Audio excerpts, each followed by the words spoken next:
I'm going to show you how I make the drawers in my bandsaw boxes. I make mine a little bit differently than most people.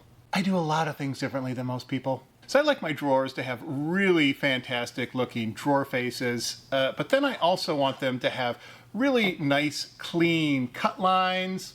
I want my interiors to look really nice, and I don't want a bunch of ugly glue squeeze out in here because I don't flock my drawers, and neither should you, you filthy drawer flockers. All right, so my secret to getting nice, clean looking bandsaw box drawers is I cheat. I don't cut them on my bandsaw, I cut them on the table saw. And so the way I'm doing that is I've got some double-sided tape on here, and I'm going to stick it to this piece of plywood. And then I'm going to feed it through and make that cut. So as I'm making this cut, my fingers are going to be well away from the blade. So I really don't have much of a cut risk going on here. But there is some kickback potential going on. So I follow some basic rules, and I've never had a problem. For one, I've got a clean, sharp blade in my table saw. And then I'm also using a good quality double-sided tape. In this case, I'm using spec tape. I'm a big fan of this stuff. I use this a bunch. And that tape only gets used once. It does not get used for a second cut. I use it once and I throw it away. I have made this cut hundreds of times and I've never had a single kickback. All right, so let's do it.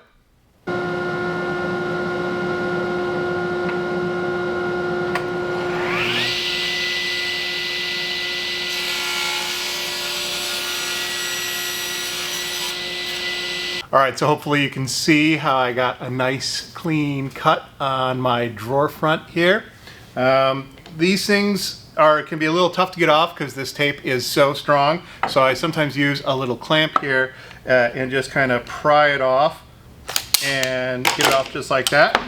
And so now I've got one drawer front cut off, and let's make the other 3 cuts. All right, so I've got my fronts and my backs cut off, and I've got my drawer scoop sketched out on here. And you notice on the bottom, my bottom corners, it's a little curve sketched into there. And that's because I'm going to be taking this to my spindle sander after I cut this out on the bandsaw. And I'm going to get this all sanded out real nice. And that curve is going to make that process a lot simpler. So let's get that done.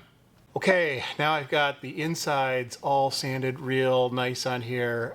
You know, I'm not going too crazy with this. I'm just using like an 80 grit on my spindle sander, and I'm just getting all the bandsaw blade marks out of here and just getting a nice presentable inside. And then when you pair that up with the fronts and the backs, this just has the finish that came right off my table saw.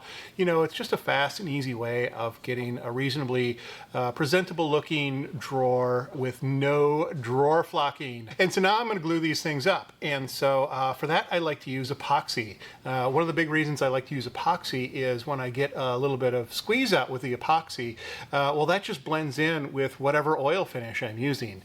And so you can really not even see it.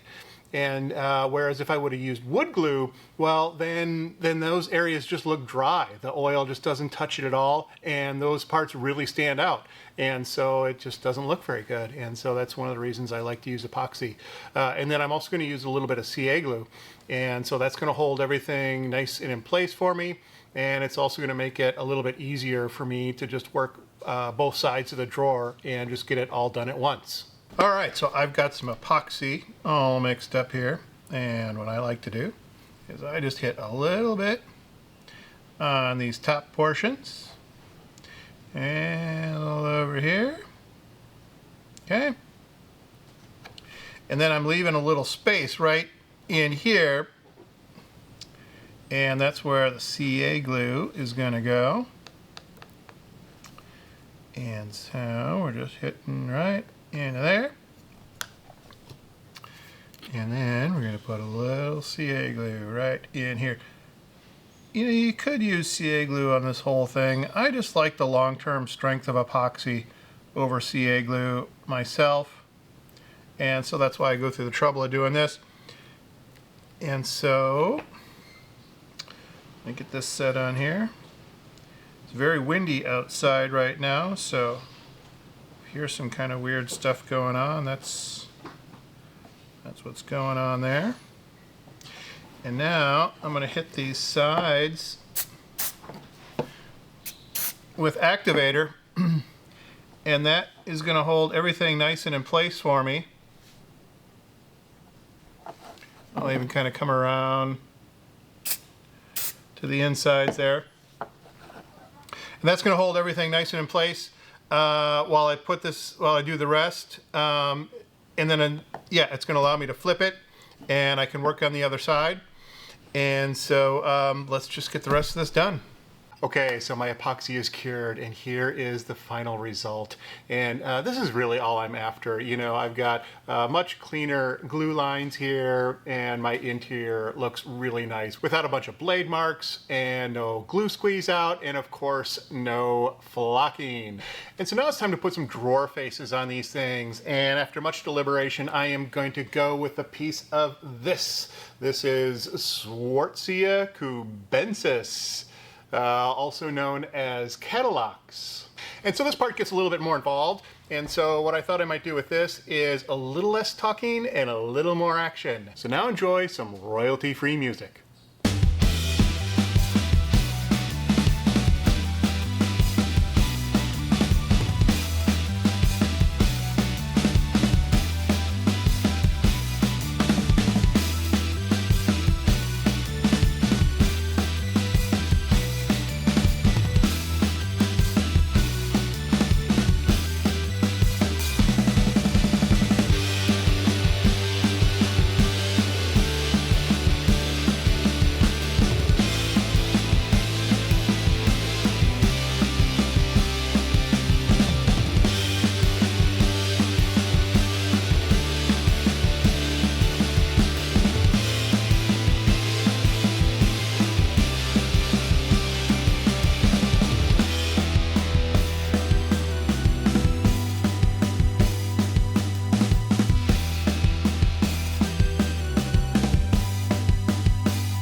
All right, well, this is a fun one.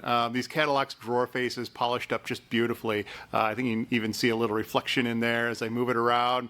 And then I just have a nice, clean, presentable look on the insides of my drawers. And that's really all I'm after. So hey, thanks for watching. If you hit the like and subscribe, that would be totally awesome.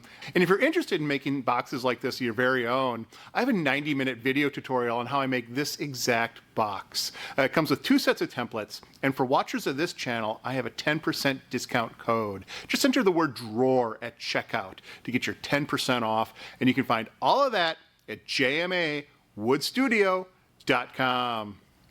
Thanks for watching.